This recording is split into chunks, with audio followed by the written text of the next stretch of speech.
নমস্কার সবাইকে, কেমন আছো তোমরা সবাই? আমি তো খুব ভালো আছি আর আশা করছি তোমরাও ভীষণ ভালো রয়েছো। আমি ইংল্যান্ডের পিটারবরো থেকে দীপান্বিতা সরস্বতী পুজো স্পেশাল ব্লগ নিয়ে চলে এলাম তোমাদের কাছে। সরস্বতী পুজো মানেই বাঙালির ইমোশান, সরস্বতী পুজো মানেই একটা হই হই ব্যাপার, ঘুরে দেখা নিজেদের ছোটোবেলাটা। আর সেই সরস্বতী পুজো আমি বিদেশে থাকলেও সেই সরস্বতী পুজোটা কিন্তু একটু নিয়ম নিষ্ঠা সহকারে করতেই কিন্তু পছন্দ করি বরাবর। তো এবছরও সরস্বতী পুজোয় উইকেন্ডে পড়েছে, সেজন্য উইকেন্ডে জেনারেলি যদিও আমরা একটুখানি ননভেজ খাই, তবে এই উইকেন্ডে এক্কেবারে ভেজ খাওয়া দাওয়া করব। সেই জন্য প্রেশার কুকারে বসিয়ে দেওয়া হয়েছে খিচুড়ি, আর তার সঙ্গে একটু বেগুন ভাজা বা ভেন্ডি ভাজা কিছু একটা হবে। সেটা যখন খেতে বসবো তখন গরম গরম হবে। ছেলে আর কর্তামশাই দুজনে চলে গেছে পুজোর বাজার হাট করতে। পুজোর বাজার হাট মানে একটুখানি বাড়িতে ছোট্ট করে পুজো হবে, সেজন্য একদম বিশাল কিছু যে আহামরি বাজার হবে এমনটা নয়। তো ওরা ওই ফুল ফল টুকটাক ওই জিনিসগুলো নিয়ে আসবে, দুধ যা লাগে নিয়ে ফেরার পর ভাবলাম ওয়াশিং মেশিনে জামা কাপড়গুলো কাচতে দিয়ে দিই। এত মেঘলা করে রয়েছে, তো বাইরে তো মেলার উপায়ই নেই জামা কাপড়, সেই ঘরের ভেতরেই সব মেলতে হবে। আর ঘরের ভেতরে মেলতে গেলে একটু সকাল সকাল ধুয়ে মেলে না দিলে কেমন একটা গন্ধ ছেড়ে যায় না জামা কাপড়গুলো ভেজা থাকলে। সেজন্য আগেই সেগুলো সব ওরা ফিরে আসতেই, ছেলে আবার এই ওয়াশিং মেশিনে জামা কাপড়টা যে ঘোরে এইটা দেখতে ভীষণ পছন্দ করে।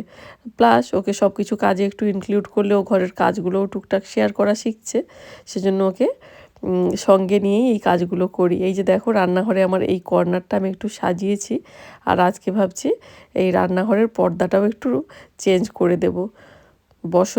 বসন্ত পঞ্চমী বলে কথা, বাঙালিদের একটা আলাদাই ইমোশান, আলাদাই আবেগ। ছোটোবেলার সরস্বতী পুজোতে সেই মনে হয় জীবনে প্রথমবার শাড়ি পরেছিলাম, আর সেই শাড়িটা কিন্তু মায়ের হোক পিসিমণির হোক কারো একটা শাড়ি একটা পছন্দ মতন ওনারা দিতেন, সেটাই পরে নিতাম। আর সেই ব্লাউজের কথা আর কি বলবো, তার যে কত জায়গায় সেফটি পিন মারা থাকতো, তখন তো আর এত ছোটোদের শাড়ি ছোটোদের ব্লাউজ কিচ্ছুটি বেরোয়নি। তো যেভাবে ঝুঁটি বেঁধে সকাল সকাল স্নান করিয়ে দিত, ওই ঠান্ডায় কাঁপতে কাঁপতেও পুকুরে ডুব দিয়ে স্নান করে রেডি হয়ে গাছ থেকে গাঁদা ফুল তুলে নিয়ে বেরিয়ে পড়তাম, কখনো স্কুলে পুষ্পাঞ্জলি দিতে, কখনো আবার ক্লাবের পুষ্পাঞ্জলি দিতে। তো সেই ছিল আমাদের ছোটোবেলায় ফল কাটা, ঠাকুরের জন্য মালা গাঁথা, সব মিলিয়ে একটা দারুণ ব্যাপার। আর স্কুলে যখন 9-10-এ উঠলাম তখন তো ওই সরস্বতী পুজোর কার বিলি করতে যাওয়া সে আরেক গল্প। মানে সেই কার বিলি করতে যাওয়ার যে দায়িত্ব পাওয়া, সেটা তো আমার মনে হয় কোনো দেশের দায়িত্ব পাওয়ার থেকে কম কিছু নয়। হ্যাঁ, যেন একটা দেশ চালনা করার দায়িত্ব আমাকে দিয়ে দিয়েছে মনে হতো। সেই সাইকেলে করে হৈ হৈ করতে করতে কার দিতে যাওয়া বন্ধুদের সঙ্গে, তো সেই সব দিনগুলো কিন্তু এই সরস্বতী পুজোর দিনটা এলেই আবার নস্টালজিক হয়ে যায়। সেজন্য ভাবলাম একটুখানি ম্যাচিং করে একটু এই পুরোপুরি হলুদ নয় যেহেতু পর্দাগুলো, তাও একটু গোল্ডেন গোল্ডেন ব্যাপার রয়েছে। তো এইগুলো আমি পর্দাগুলো চেঞ্জ করে দিলাম কিচেনের। আর ভাবছি বাড়িতে একটুখানি রসগোল্লা বানাবো, বাড়ির ঠাকুরকেও দেবো, তার সঙ্গে বন্ধুর বাড়িতেও সরস্বতী পুজো হবে, তো ওখানে একটুখানি রসগোল্লা বানিয়ে নিয়ে যাব। তো সেই উপলক্ষে একটু দুটো কড়াইতে, কারণ আমার নিরামিষ বাসন খুব একটা বেশি নেই, তো এই কয়েকটাতেই আমাকে ম্যানেজ করতে হবে। তো দুধটা গরম হয়ে যেতে একটুখানি ভিনিগার আর সেই সমপরিমাণ জল মিশিয়ে দুটোরই একটা এটা রেডি করে নিতে হবে। এবার এইটাকে অ্যাড করব যখন দুধটা একেবারে গরম হয়ে ফুটে যাবে তখন। আর আমরা এখানে দেখো এই ব্রিটিশ হোল মিল্কটা যেটা, এটা ইউজ করি ছানা কাটানোর জন্য বা কোনো মিষ্টি বানাতে গেলে।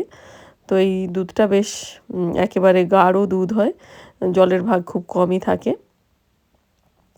তো এখানে বিভিন্ন ধরনের দুধ পাওয়া যায়, তো আমরা এই হোল মিল্কটাই নিয়ে আসি এই মিষ্টি ফিষ্টি বানানোর থাকলে আর কি। তো দুধটা গরম হয়ে যাওয়ার পর ভিনিগারটা ওর সাথে অ্যাড করে দিলাম। দুধটা আমি ভেবেছিলাম বোধহয় হয়ে যাবে, তারপরে দেখলাম না, এই দুটো ছোট জায়গাতে এতটা দুধ কিন্তু ধরছে না।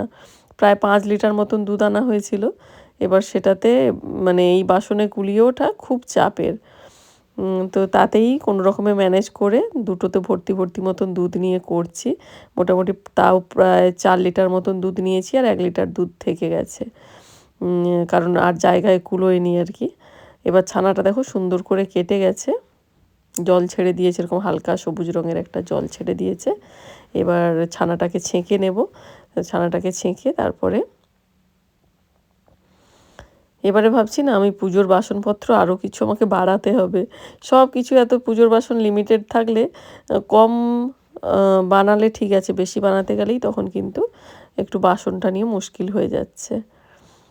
তো এরকম ছানা টানাগুলো বানিয়ে তারপরে ছানাটার জল ঝরতে রেখে দেব। সব ছানাটুকু ছেঁকে নিই এই যে এইটা থেকে, তারপরে পাশের আরেকটা পাত্রে যে ছানাটা বানিয়েছি দুটোই হয়ে গেলে এবার আমি এগুলোকে এই যে দেখো এরকমভাবেও ছেঁকে নেওয়া যাবে, কারণ অনেকটা বেশি হয়ে গেছে বলে ওই কাপড়ের ওটাতেও আর ধরছে না। সুতির কাপড়েই ছাঁকছিলাম প্রথমে, কিন্তু এইটাতে জল ঝরেই যাচ্ছে ভালো মতো। এবার জলটাকে ঝরিয়ে নিয়ে একটুখানি রেখে দেবো। এবারে এই যে সুতির কাপড়টা, এটা আমার ঠাকুরের কাপড়, ঠাকুরের কাছেই থাকে, তো ওইটাকেই ভালো করে ধুয়ে নিয়ে ওইটাতে মুড়িয়ে নিয়েছি ছানাটাকে। এটায় জল ঝরতে ঝরতে বাকি আর যে টুকটাক কাজগুলো রয়েছে করব। বাড়িতে এই যে একটা পুজোর জন্য কিছু বানানো ব্যাপারটা না, এটা আমার কাছে ভীষণ একটা মানে শান্তির ব্যাপার, আনন্দের ব্যাপার। তো আমি বাড়িতে একটা খুব ভালো সুন্দর একটা সেন্টেড ক্যান্ডেলও জ্বালিয়ে দিয়েছি একদম বাড়ির ঢোকার যে গেটটা ওখানে। আর এদিকে আমি ততক্ষণে ঠাকুরের এই জন্য যে রসগোল্লাটা বানাবো সেটাকেও এরকম করে দেবে নিচ্ছি। ভালো করে একটু দেবে নিয়ে হাতের তেলোটা দিয়ে অ্যাকচুয়ালি দাবতে হয়, কিন্তু আমার থালা অনুযায়ী ছানাটা অনেক বেশি হয়ে গেছে, সেজন্য মানে ভালো করে মাখানো যাচ্ছে না আর কি। তো এই ছানাটা কিছুটা কোথাও একটু তুলে রেখে দিয়ে তারপরে আবার বাকি ছানাটাকে মাখবো ভাবছি। নাহলে দেখো ওই দিক দিয়ে একটুখানি হলেই এই ছানার ডালুটা এদিকে সরে চলে আসছে। এদিকে আমার যে চিনির রসটা তৈরি হবে সেই রসটা তৈরি হচ্ছে। তো আমি জলটাকে ফুটতে দিয়েছি, তার মধ্যে চিনি অ্যাড করেছি। ওই চিনি অ্যাড করেছি প্রায় 2 কাপ মতন চিনি অ্যাড করেছি। তো এটা ফুটছে এখন। ওই জলটা যতক্ষণে ফুটে মোটামুটি একটা চিটচিটে মতন তৈরি হয়ে যাবে।